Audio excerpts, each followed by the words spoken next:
Just when I was starting to get maybe a little bit nervous about the lack of buzz from LSU in the transfer portal, boom, more transfer portal palooza.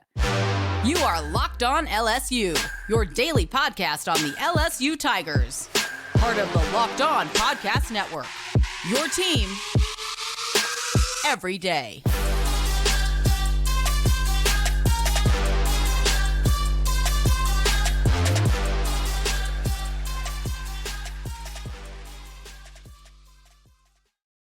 Welcome into Locked On LSU. Thank you for making us your first listen every single day. We are free and available wherever you get your podcasts. We're also part of the Locked On Network, your team every single day. Well, a happy transfer portal time of the year. Happy early signing day time of the year. And honestly, I don't know about you guys. That was actually what I planned on my podcast being about today.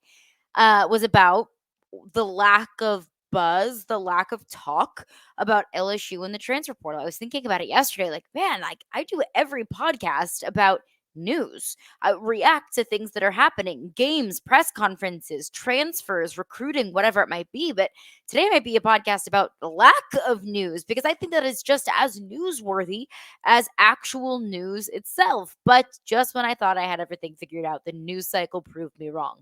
A ton of transfer portal news, both players coming in and going out from LSU. We'll get into all of that today. Today's edition of Locked On LSU is brought to you by Gametime. Download the Gametime app, create an account, and use code Locked On College for $20 off of your first purchase. Let's get into it. Let's first touch on who's leaving in LSU before we get into who LSU is bringing in. It was announced today on Friday that defensive back Sage Ryan has entered the transfer portal. Now, Sage Ryan was a fixture for this LSU defensive back group, started 9 of 12 games, and Sage Ryan was one of those guys that LSU had to move around a lot. We kind of expected that even going into this season because in spring ball and fall camp, Sage Ryan was moving around a lot to either corner, safety, nickel, whatever it might have been. He came into LSU as a safety.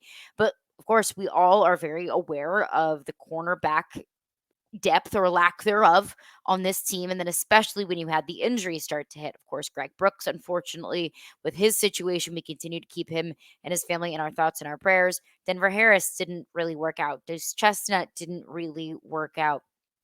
You had injuries all across the board. It forced Sage Ryan to have to play a position that wasn't necessarily natural to him at cornerback.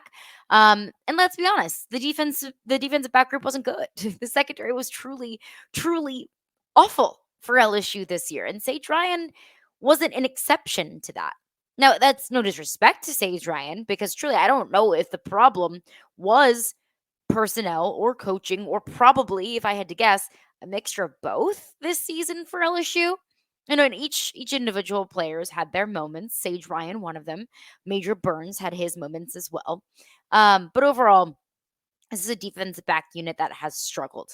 It's been struggling. And Sage Ryan was put in a position, quite literally put in a position that he didn't want to be in, that maybe wasn't his natural position. So Sage Ryan, the news of Friday is that Sage Ryan has entered the transfer portal. I wish Sage Ryan absolutely nothing but the best. Sage Ryan was a 5-star recruit when he came into LSU, just never really came to fruition.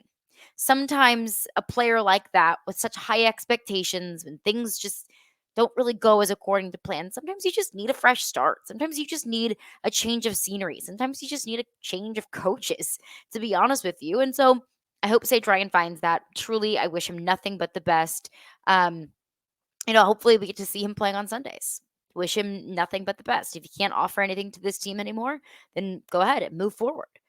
But there still remains, and now even a bigger problem, the issue remains of defensive back depth at LSU. I mean, they need some help. They needed help, and now even more so, they need help now losing a consistent starter in Sage Ryan. You've got Zy Alexander that can come back. You've got Denver Harris that I assume would come back. Ashton Stamps, it can come back. He's got 3 years of eligibility. Of course, Javion Toviano, he'll be coming back. but that's not a ton of experience, nor is that not nearly enough depth. Now, LSU did add a little bit of depth today. We'll get into that coming up next. But it was a problem before, and now it's an even more pressing problem now. What I would like to know is what went on behind the scenes. If you're a player that wanted to transfer and has wanted to transfer for a while, like you played your year, you think I just need something else. You probably enter the transfer portal, or at least announce your intentions to enter the transfer portal as soon as the season wraps up. You probably enter the transfer portal as soon as it's open. Sage Ryan has entered the transfer portal now 2 weeks after it's been open. And I would like to know why. I would like to know if there are perhaps conversations that he had with the coaching staff, where the coaching staff said, "Hey, Sage, we're talking to a lot of DBs, both safeties and corners in the transfer portal. We're liking our chances of landing these guys. We don't know where that is going to leave you on the depth chart." I mean, I think that's best case scenario. That LSU is looking at all of their riches and saying, "Look, Sage, we don't know where you're going to end up in the pecking order." Best case scenario. Worst case scenario, in my opinion, is that Sage Ryan looks at this coaching staff and says, "You know what? F this. I don't want to stick around with this. I don't like this coaching staff. I don't like the direction where the defense is going. I don't like the secondary coaching." I think that's probably worst case scenario, because that probably is not a sentiment that is only had or felt by Sage Ryan. If he felt that strongly about it, I have to feel like that's a common sentiment, or at least a shared sentiment with some other players in that DB room. And we haven't seen a total clearing of the, no pun intended, of the house at that position group. So it leads me to believe that it's something personal with Sage Ryan. It's either conversations that he had with the coaching staff, or it's something just personal. Like he just wanted a fresh start. He wanted to go somewhere else, just kind of just about him. And if that's the case, then fine. Wish him nothing but the best. But again, the need for defensive backs absolutely is still there. Another quick thought that I have on that, and I don't know if this still applies because this is now old news. Things can change. But Brian Kelly spoke at his press conference. This was a couple weeks ago. He talked about how he expects 10 of their 11 defensive starters to be back for the 2024 season. Now, again, things can change. Maybe some other defensive starters have changed their mind since then. And so now it's going to be 8 of 11 or 10 of 11, or excuse me, 9 of 11, whatever it might be. But if Sage Ryan was indeed that one player that Brian Kelly was not accounting for coming back next season, again, things change. That would mean that both Mekhi Wingo and Mason Smith are returning for the 2024 season. And I think that is massive. And I see all of y'all on Twitter. I see all in the comments saying, "Why is everybody hyping up Mason Smith? He's not that good. He hasn't done that much for this team." Mason Smith is first round talent. Did he give us first round production this season? No, he didn't. You're going to need more from Mason Smith moving forward. You didn't get a whole lot out of a lot of your defensive players, but you don't lose Mason Smith and get better. Having Mason Smith back next season, ideally with a shakeup of defensive coaches that could actually tap into what he does best, I think is really going to help this defensive line. That also another defensive position group that is struggling with depth. So Sage Ryan announces on Friday that he is entering the transfer portal. But let's get into some better news. Players that are coming into LSU at 2 positions of need. We'll get into that coming up next right here on Locked On LSU. I want to tell you about Gametime, because whether you're buying Taylor Swift tickets and waiting in line for like 3.5 hours, or if you're trying to get tickets for a sporting event or a concert and you end up getting there and it's not the view that you expected, or they're really expensive tickets, we've all been there, unfortunately. But that is why I buy my tickets from Gametime. Gametime is fast and is such easy way to buy tickets for all of your sporting events, concerts, comedy shows, theater events, etc. near you. They've got killer last minute deals, all in prices, views from your seat, and their best price guarantee. Gametime takes the guesswork out of buying tickets. I now go to Gametime. That is the first place that I check for any ticket that I buy. And I mean that wholeheartedly. Honestly, that's what I do. I went to go buy tickets for a family member of mine for as a Christmas present. Went on Gametime, checked the game, went through the entire process, which is an incredibly easy and quick process. Boom, bought the tickets, and I knew it was the cheapest price, and I knew exactly what they showed me was exactly what I was going to get. It's great. It's such a wonderful tool, and it's the only ticketing app that gives you complete peace of mind with your purchase. Take my word for it, because I have used Game Time and I use it several times. And I've used it several times. So download the Game Time app, create an account, and use code Locked On College for $20 off of your first purchase. Terms apply. Again, create an account, redeem code Locked On College, LOCKEDONCOLLEGE for $20 off. Download Game Time today. Last minute tickets, lowest price guaranteed. All right, thanks again for making Locked On LSU your first listen every single day. We're part of the Locked On Network, your team every single day. So we've got a bunch of transfer portal news. The Locked On Network will have all of your up-to-date information, whether it's signing day coming up next Wednesday. We'll have a full signing day of Palooza here on Locked On LSU. Check out Chris Gordy on Locked On SEC, wherever you get your podcasts, and on YouTube. So we'll have up-to-date information of all of this craziness that is the month of December in college football. All right, I mentioned that Sage Ryan, defensive back, has entered the transfer portal, but LSU will replace Sage Ryan, so to speak. Maybe not necessarily exactly the same player. I think some of you might be thinking, I hope he's not the same player. But LSU landed a commitment via the transfer portal from junior defensive back Jardin Gilbert from Texas A&M. Now, I texted our friend Brian Smith, asked for a little bit of a lowdown of what is LSU getting in Jardin Smith. He's a 61 tackles, 2 interceptions as a sophomore. Didn't play a lot in 2023. Didn't necessarily explain why. Didn't really know why he didn't play a lot in 2023. Only 2 solo tackles and 1 pass breakup in the 2020 season. But you're getting a local kid in Jardin Gilbert. He's from Louisiana.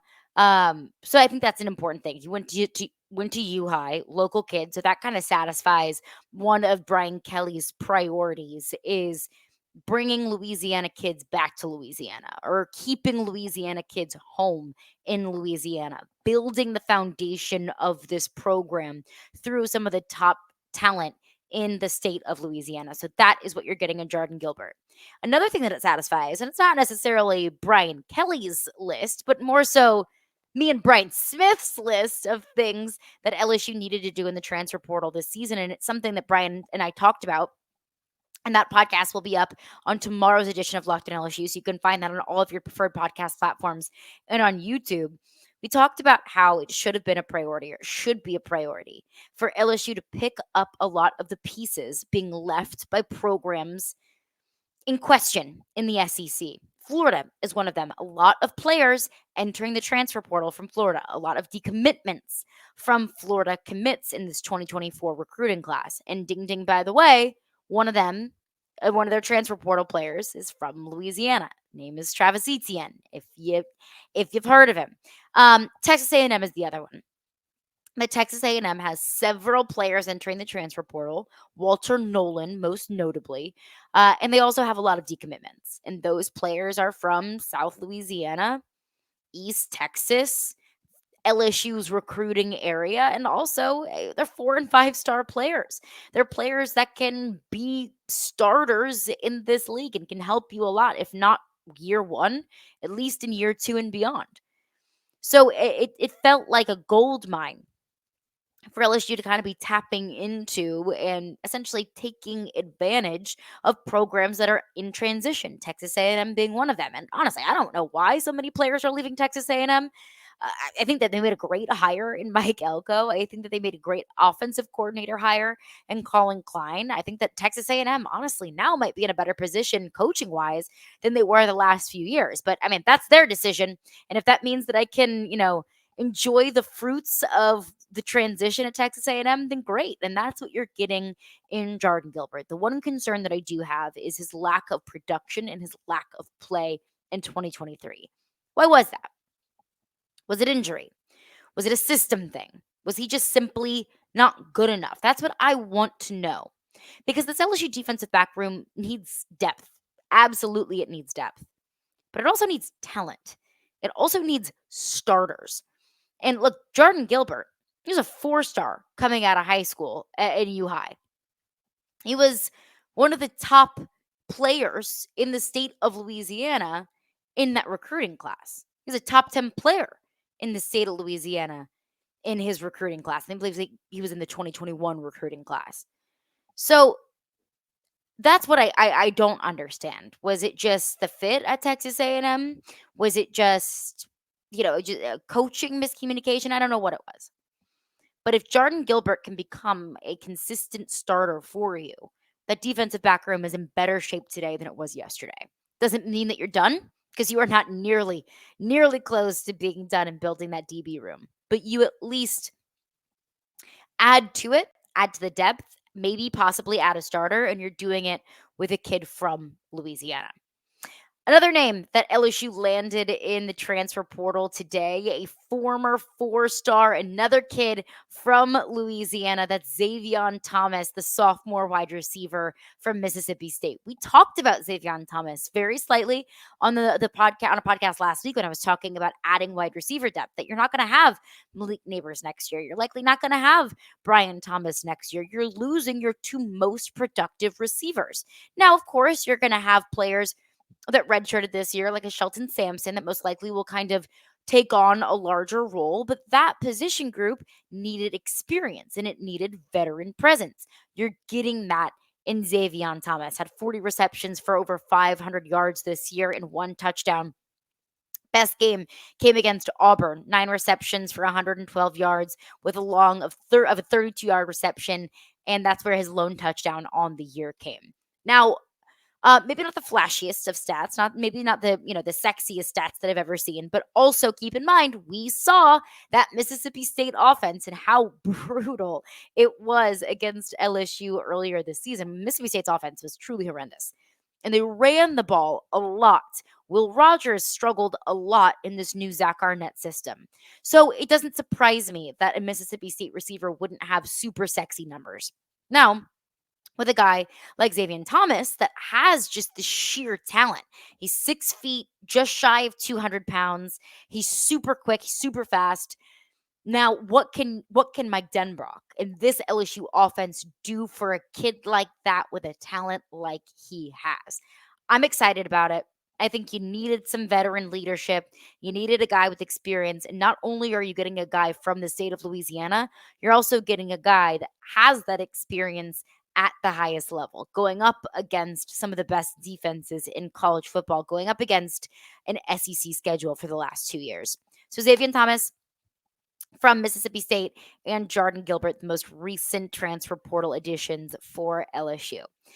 Now, coming up next, I mentioned how I was going to talk about a lack of news on today's podcast. One of those things was a lack of transfer portal news. And then, of course, the news cycle showed me, no, there is no lack of transfer portal news. And I haven't really touched on all of it. So we'll continue to get into the rest of the transfer portal news and recruiting news over the next few days. But I do want to touch on a lack of news in another area. One area that I surely expected to have a little bit more news by now. So we'll get into that coming up next after a couple of words from our sponsors.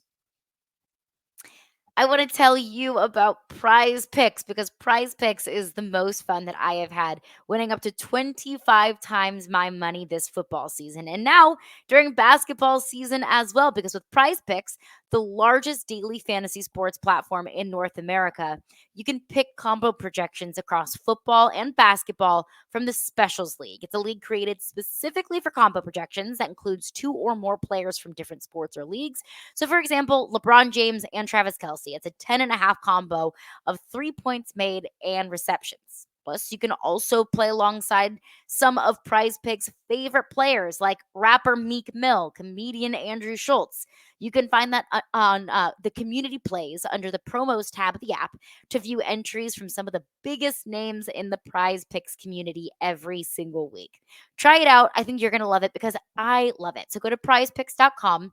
FanDuel.com/LockedOnCollege and use code LockedOnCollege for a first deposit match up to $100. Again, that's PrizePicks.com/LockedOnCollege and use code LockedOnCollege for a first deposit match up to $100. PrizePicks, daily fantasy sports made easy. All right, rolling along here on Locked On LSU. I started today's show by saying, look, I was fully prepared to talk about, hey, where's this transfer portal news? Hey, where's all this recruiting going on? We got a whole lot of holes to fill for this team. And we as I mentioned, some more transfer portal news came out today. And I expect to see more news coming out over the next few days now that we're getting toward the latter half of the transfer portal window being open. Remember, under the new NCAA rules, the transfer portal is only open for 30 days in the month of December and then a 2-week period in April. What I still though, and when you're talking about lack of news, I find it very odd that it is now Friday, December 15th, and we have not heard any news on any coaching changes, specifically defensive coaching changes. Specifically, no news on changes with defensive coordinator Matt House. Brian Kelly spoke with the media last week. He said coaching evaluations will come next week. Okay, it's Friday. No news on that. And Brian Kelly even admitted, look, we're not just starting our evaluation next week, which of course would be this week. We've been evaluating all season long. You and me both, Brian. My evaluation has shown it wasn't good enough. So I can't imagine that the evaluation is taking you this long to come up with a decision that coaching changes need to be made on that side of the football. Brian Kelly has more football knowledge in his pinky than I have in my entire body. I fully acknowledge that.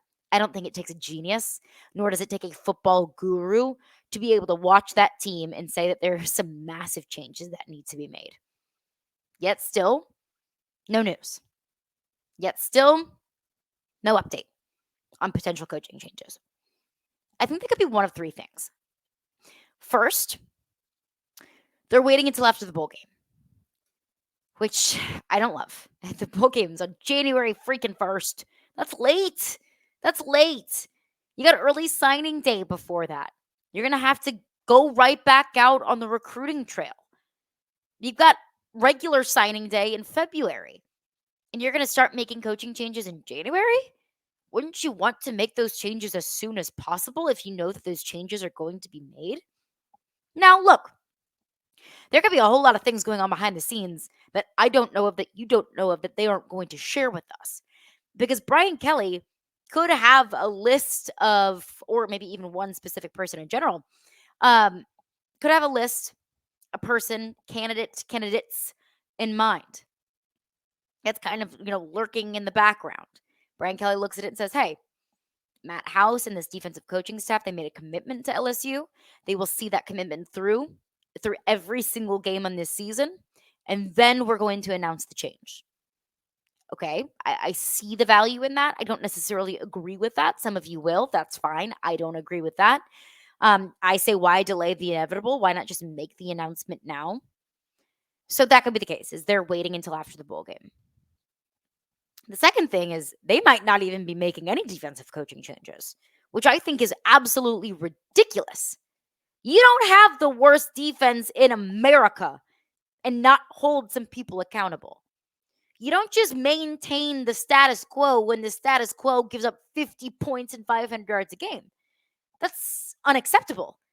It's inexplicable.